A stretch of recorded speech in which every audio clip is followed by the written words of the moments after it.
chapter 11 is on taking action. So we all know great leaders make things happen. They get results. They take action.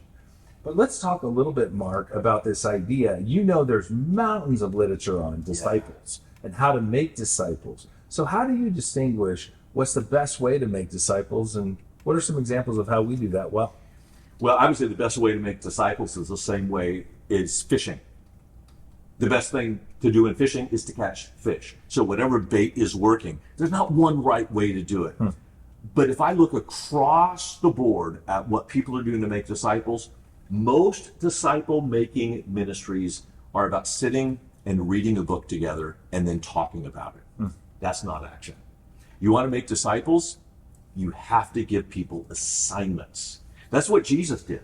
He didn't just say, hey, guys, come learn. In fact, if you trace the ministry of Jesus, his discipleship methodology started with his eyes and ears, come and see, or eyes and feet, come and see, come and see. And then he said, hear, so listen to what I'm saying, and then say what I'm saying, and then he sent them out. And if you look at the actions of the apostles in the Gospels and then in Acts, it moves through the come and see, to listen and say, and then go and do. So if you're just telling people what to think, but not telling them what to do, or giving them assignments to practice what Jesus told us to do, of evangelism and prayer and compassion and serving the poor, you're not actually making disciples.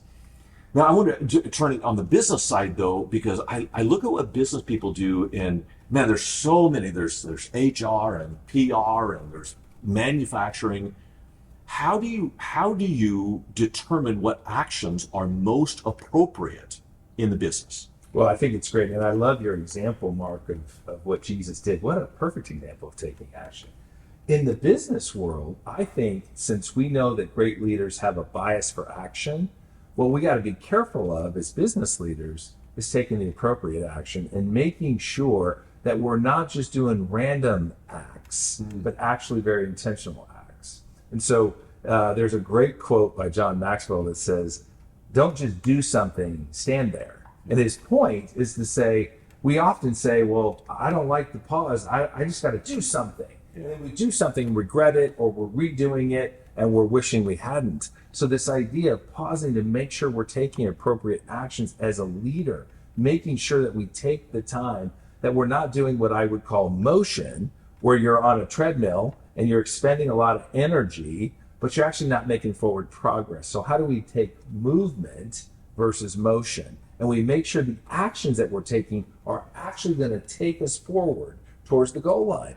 And that's why we need those mile markers to tell us we're making progress. A pilot has something in their flight plan called waypoints. Those waypoints tell you you're getting closer to the destination. So pilots don't fly around, they take very intentional action. We as leaders, whether in business or in the church, need to make sure those actions are appropriate actions. Please don't just take action, take appropriate action, and make sure you're making movement happen.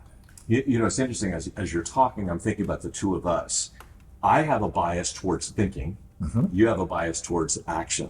And it's kind of interesting that a lot of pastors need to focus more on action, and a lot of business people need to focus more on the strategy, thinking, planning, and dreaming. And I'm just wondering if there isn't a synergy in your church of, if you're a business leader, how you might learn from your pastor about being, and how, if you're a pastor, you might learn from your business leaders about acting. I actually love the way our teaching team combines the thinking that you bring, the heart that Dave Stone brings, and the action that Ashley brings. Yeah. It's such a great combination. I think it's a great example of how we do that. If we get all this right, we're going to take action, we're going to make impact, we're going to make Jesus famous, and we're going to be just like the master leader.